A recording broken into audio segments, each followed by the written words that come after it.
नमस्कार दोस्तों, स्वागत है आप सभी का मेरे YouTube चैनल पर। मैं हूं आपका दोस्त बनरक्षक राजन सनोडिया।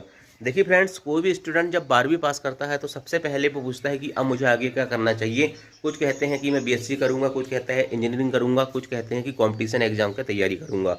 तो कंपटीशन एग्जाम की तैयारी मतलब कंपटीशन कंपटीशन का मतलब ये होता है दोस्तों प्रतिस्पर्धा, मतलब हमें दूसरों से आगे बढ़ना है। और आज इतना चरम सीमा पे बेरोजगारी पहुंच चुकी है दोस्तों कि कंपटीशन बहुत ज़्यादा बढ़ चुका है। कंपटीशन बढ़ने का एकमात्र कारण ये रहा दोस्तों कि नंबर ऑफ वैकेंसी कम आ रही हैं, ठीक है, और कैंडिडेट बहुत ज़्यादा हो चुके हैं, ठीक है। अगर आपको दोस्तों कंपटीशन के इस दौर पे नौकरी लेना है तो उसका सबसे सॉलिड रीज़न ये है दोस्तों कि आपको कंटिन्यू स्टडी करना पड़ेगा।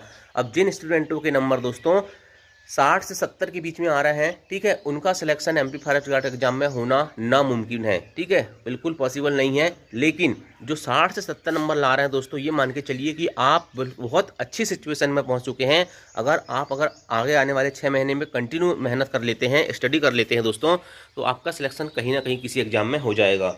अब आप देखिए दोस्तों, एमपीपीएससी का जो जीके है, अभी एमपीपीएससी प्रीलिम्स का एग्जाम हुआ है, तो एमपीपीएससी का जो जीके है, ठीक है, और अभी एमपी फॉरेस्ट गार्ड का जो जीके है दोस्तों, तो मुझे ऐसा लगता है कि एमपी फॉरेस्ट गार्ड का जो जीके है बहुत टफ है तुलना में हम बात करें तो एमपीपीएससी के जीके की। क्योंकि दोस्तों एमपीपीएससी में जो जीके आता है ना, उसमें सिलेबस फिक्स है, टॉपिक फिक्स रहते हैं कि इस टॉपिक से क्वेश्चन आएंगे। लेकिन अभी एमपी फॉरेस्ट गार्ड के जीके में कुछ नहीं आ रहा है ना सिलेबस दिया है कि कहाँ से क्वेश्चन आएंगे।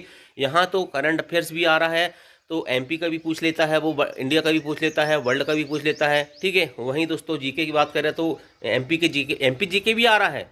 कुछ शिफ्टों में एमपी जीके क्वेश्चन दिखने को नहीं मिले, लेकिन कुछ शिफ्टों में दोस्तों कभी कभी 3 से 4 से 5 क्वेश्चन भी एमपी जीके के देखने को मिल रहे हैं, ठीक है। एग्जाम एनालिसिस आप भी देख रहे हो तो मैं भी देख रहा हूँ, ठीक है। ऐसा नहीं है कि एमपी जीके बिल्कुल नहीं आ रहा है, लेकिन अब वो दौर आ चुका है कि आपको दोस्तों एसएससी जो होता है, एसएससी सीजीएल सीएचएल एमटीएस, इसके लेवल की तैयारी करना होगा और कंटिन्यू तैयारी करना होगा, तब जाके आपका सिलेक्शन निश्चित होगा। अब मुझे देखिए दोस्तों, मैं एमपीपीएससी बहुत दिनों से दे रहा हूँ, ठीक है, तो मेंस लिखने का अनुभव है मुझे। लेकिन जब मैंने एमपीपीएससी का मेंस लिखा दोस्तों, तो उसके बाद क्या हुआ, थोड़ा कुछ पर्सनल कारणों से मैंने पढ़ाई छोड़ दिया, तो मेरा 2021 में प्रीलिम्स भी क्लियर नहीं हुआ, ठीक है।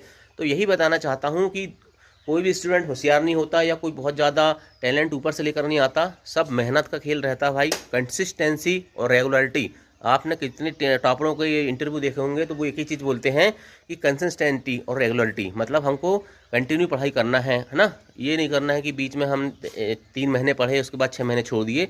इसमें क्या होता है दोस्तों, हम कंपटीशन से बाहर होने लगते हैं, क्योंकि जो पढ़ते हैं वो कंपटीशन में बने रहते हैं, और जो इधर उधर हो जाते हैं और फिर जैसी वैकेंसी आती है तो फिर से पढ़ना स्टार्ट करते हैं, तो फिर वहाँ दिक्कत होती है, ठीक है।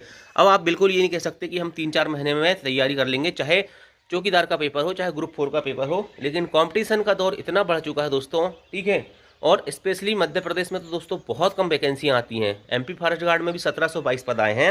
1722 पद में भी 60% जो है भूतपूर्व सैनिक, संविदा कर्मी और आपके होमगार्ड के लिए आरक्षित हैं, ठीक है। तो 40% जो पोस्ट है दोस्तों वो सिर्फ फ्रेश स्टूडेंट के लिए बच रही हैं। तो 40% मान के चलिए 700 कुछ पोस्ट बचती हैं।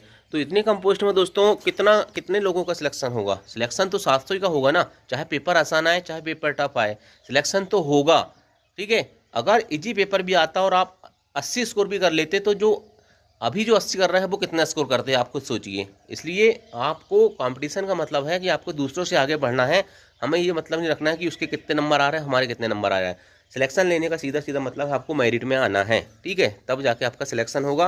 और सिलेक्शन पाना है दोस्तों तो सीधा ये है, कंसिस्टेंटली पढ़ाई करना होगा तो सिलेक्शन होगा, अन्यथा फिर आपका कुछ नहीं हो सकता, ठीक है। क्योंकि बहुत सारे स्टूडेंट मुझे बता रहे हैं सर मेरे 60 नंबर आ रहे हैं, 64 नंबर आ रहे हैं, लेकिन कुछ स्टूडेंट मुझे पर्सनल टेलीग्राम चैनल पे मैसेज भी करते हैं, ठीक है, तो उनका बहुत अच्छा स्कोर है, ठीक है, और उनका सिलेक्शन होगा, ठीक है। ऐसा मत सोचना कि मेरे स्टूडेंटों का सिलेक्शन नहीं होगा, है ना। मेरे पास पर्सनल मैसेज आते हैं, है ना, टेलीग्राम चैनल पे, तो ऐसे बहुत सारे स्टूडेंट हैं जिनका सिलेक्शन होगा। और जब रिजल्ट आएगा तब बताऊंगा मैं कि मेरा स्टूडेंट ये है और इसने मेरे से कंटिन्यू पढ़ाई किया है और ये सिलेक्शन लिया है, ठीक है। तो कुछ स्टूडेंट कह रहे हैं कि सर आपकी हिंदी और साइंस, ठीक है, इन सब्जेक्टों से हमें बहुत अच्छी मदद मिली है, ठीक है। तो कहीं ना कहीं अब मेरे पास समय कम था, इसलिए मैंने पूरा सिलेबस बहुत अच्छे से तो नहीं पढ़ा पाया, लेकिन कहीं ना कहीं दोस्तों जो मेरे स्टूडेंट हैं जो मुझसे स्टार्ट से जुड़े हुए हैं, उन्होंने कहा है कि सर आपकी हिंदी और साइंस से मुझे हमें काफ़ी इम्प्रूवमेंट देखने को मिला, टेस्ट सीरीज में भी काफ़ी नंबर देखने को मिले। ठीक है, तो ये चीज़ होती है दोस्तों, कंसिस्टेंटली उनमें मुझसे स्टार्ट से जुड़े हुए थे। अब बहुत सारे जो अभी चैनल सब्सक्राइब करने वाले मेरे सब्सक्राइबर आए हैं तो कम समय में आए हैं। ठीक है, तो दोस्तों ये है।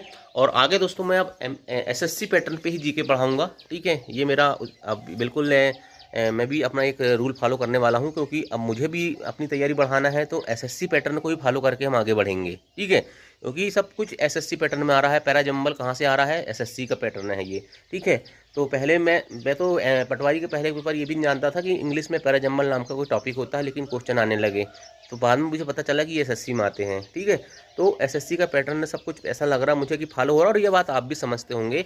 तो जैसा आप समझ रहे हैं और मैं समझ रहा हूँ दोस्तों, उसी हिसाब से आप तैयारी करें। ठीक है, चलिए दोस्तों, थैंक यू, जय हिंद, जय भारत।